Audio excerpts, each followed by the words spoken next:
అన్న నమస్తే అన్న. నమస్తే బ్రదర్. అన్న ప్రస్తుతం చూసుకుంటే మొన్న రీసెంట్గా చంద్రబాబు నాయుడు గారు దావోస్ పర్యటనకి వెళ్ళారు. ఉత్తు చేతులతో తిరిగి వచ్చారు చంద్రబాబు నాయుడు గారు. పెట్టుబడులు ఏమీ లేవని చెప్పి ఈ రోజు కూడా స్టిల్ సోషల్ మీడియా విస్తృత స్థాయిలో ప్రచారాలు జరుగుతూ ఉన్నాయి. ఇంతకే ఆంధ్ర రాష్ట్రంలో పెట్టుబడులు తేలేదని చెప్పి ప్రజలేమి ఇబ్బంది పట్ల, ప్రజలేం బాధపట్ల. ముఖ్యంగా పేటీఎం బ్యాచ్గాళ్ళు చేసి అడగోడి అంతా ఇంత కదా. ఎందుకంటే ఒక పక్కన చంద్రబాబు నాయుడు సంక్షేమ పథకాలు ఇస్తూనే అభివృద్ధి పనులు కూడా చేసుకుంటూ వస్తూ ఉన్నారు. సో ఇంతవరకు పరిపాలన బాగానే ఉంది. పెట్టుబడులు వస్తే ఉద్యోగ అవకాశాలు వస్తాయని చెప్పి కాస్త ఉన్నా సరే చంద్రబాబు నాయుడు గారు ఎక్కడ విధానం దొరికితే అక్కడ ఏదో రకం కంపెనీలు ఏర్పాటు చేయడం కోసం రంగం సిద్ధం చేయడానికి చక్కగా పనులు ప్రారంభించుకుంటా ఉన్నారు. కానీ కొంతమంది బురద జల్లి రాజకీయాలు చేసుకుంటూ, శవ రాజకీయాలు చేసుకుంటూ కూటమి ప్రభుత్వం మీద విమర్శలు చేయడమే పనిగా పెట్టుకున్నారన్న. ఇలాంటి వరకు ఏం సమాధానం చెప్తారన్న మీరు? మీ క్వశ్చన్ లో కూడా చేంజ్ ఉంది.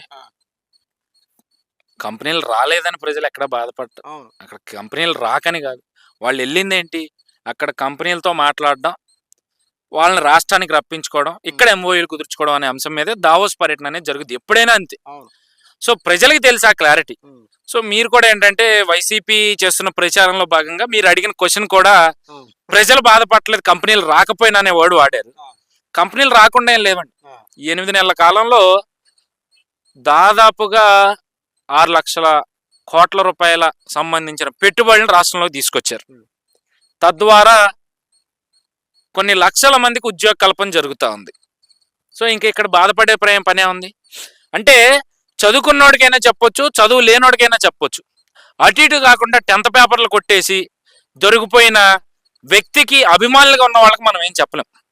ఎందుకంటే సామెత ఉంటుంది కదా, తెలిసినోడికి చెప్పొచ్చు, తెలియనోడికి చెప్పొచ్చు, అటు ఇటు కన్నడికి మనం ఏం చెప్పలేము. అంటే తెలివైనోడితోనూ మాట్లాడచ్చు, తెలివి లేనోడితోనూ మాట్లాడచ్చు. అతి తెలివాడితో మనం ఎప్పుడు మాట్లాడలేం. ఎందుకంటే వాడు నమ్మిందే నిజం అనుకుంటాడు. అందులో వాస్తవాలు ఉన్నాయి, అవాస్తవాలు ఉన్నాయి, వాడు పట్టించుకోడు, వాళ్ళకి పట్టదు కూడా.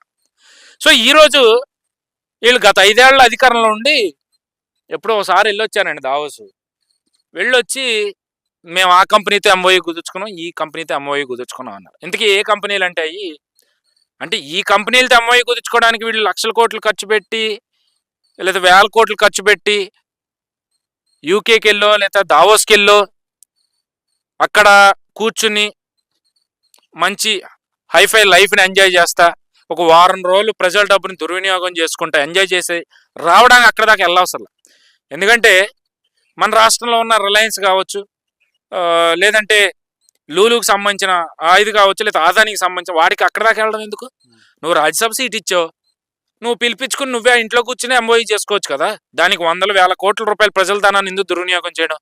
మళ్ళీ అది కాకుండా ఎల్లొచ్చి గుడ్డు ఇప్పుడే పెట్టింది పొదగాలి కదా. అంటే కోడిగుడ్డు సామెత చెప్పాడు మన కోడిగుడ్డు మంత్రి గారు. ఈరోజు ఎక్కడున్నాడో కనపడట్లేదు. మళ్ళీ అంతకుముందు అధికారంలోకి వచ్చిన మొదటి సంవత్సరం, 2వ సంవత్సరం అనుకుంటా, మీరు దావోస్కి ఎందుకు వెళ్ళలేదంటే అక్కడ -5 డిగ్రీల చలి ఉంది, అందుకని వెళ్ళలేదని చెప్పిన మహానుభావుడు ఆయన. అంటే ప్రజలు వీళ్ళకి టిష్యూ పేపర్లా కనిపిస్తా ఉన్నారు. రాసుకునే వైట్ పేపర్ లాగా అయితే వాళ్ళు అస్సలు చూడట్లేదు. వాళ్ళు ఒక టిష్యూ పేపర్లా చూశారు కాబట్టి గత 5 ఏళ్లలో అసలు దావోస్కి ఎందుకు వెళ్తాము, అక్కడ మనం ఏం చేస్తాము, వచ్చిన తర్వాత ఏం జరుగుతుంది అనే మినిమం నాలెడ్జ్ లేకుండా, నేను ఫస్ట్లో చెప్పాను కదా, చదువుకున్నోడికి చెప్పొచ్చు, అసలు చదువు లేనోడికి చెప్పొచ్చు. 10వ తరగతి పేపర్లు కొట్టేసిన బ్యాచ్కి, ఆయన అభిమానులకి మనం ఏం చెప్పగలం? అసలు దావోస్కి ఎందుకు వెళ్తామో ఈ రోజుకి తెలియదు. ఉత్తి చేతులతో వచ్చాడు అని అంటా ఉన్నారు.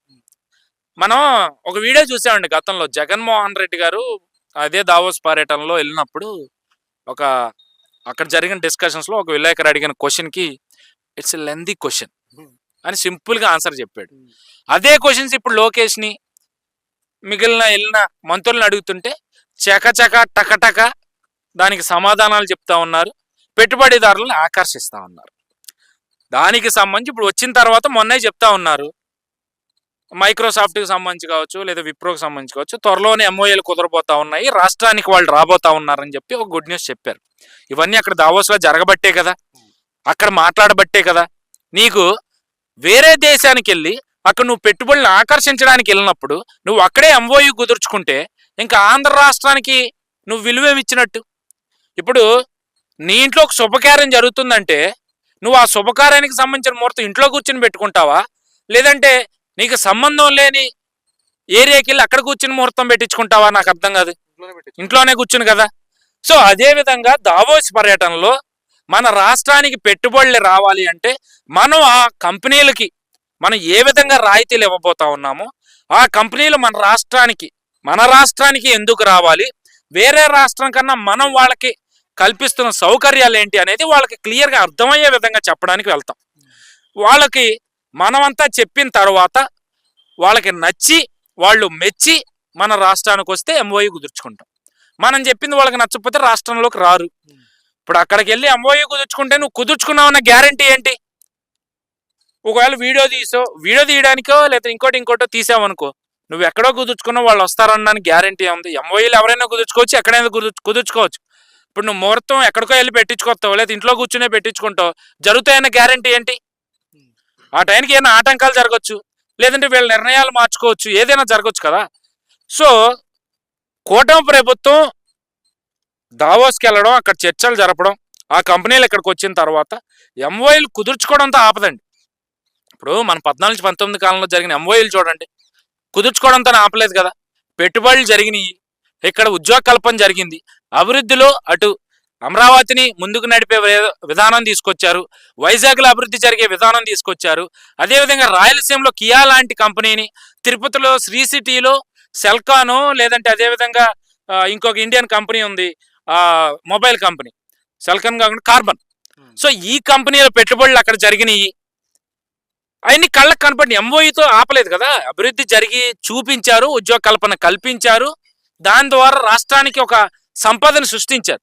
సో ఈ రోజు కూడా అంతే. ఈరోజు చంద్రబాబు నాయుడు కానీ లేదా లోకేష్ కానీ విదేశాలు వెళ్ళి దావోస్లో పర్యటన చేశారంటే అక్కడ కంపెనీలతో మాట్లాడారు. రాష్ట్రానికి వాళ్ళు వచ్చిన తర్వాత ఎంఓయూతోనే ఆపరు, ఎంఓయూ సైన్ చేయించుకుంటారు.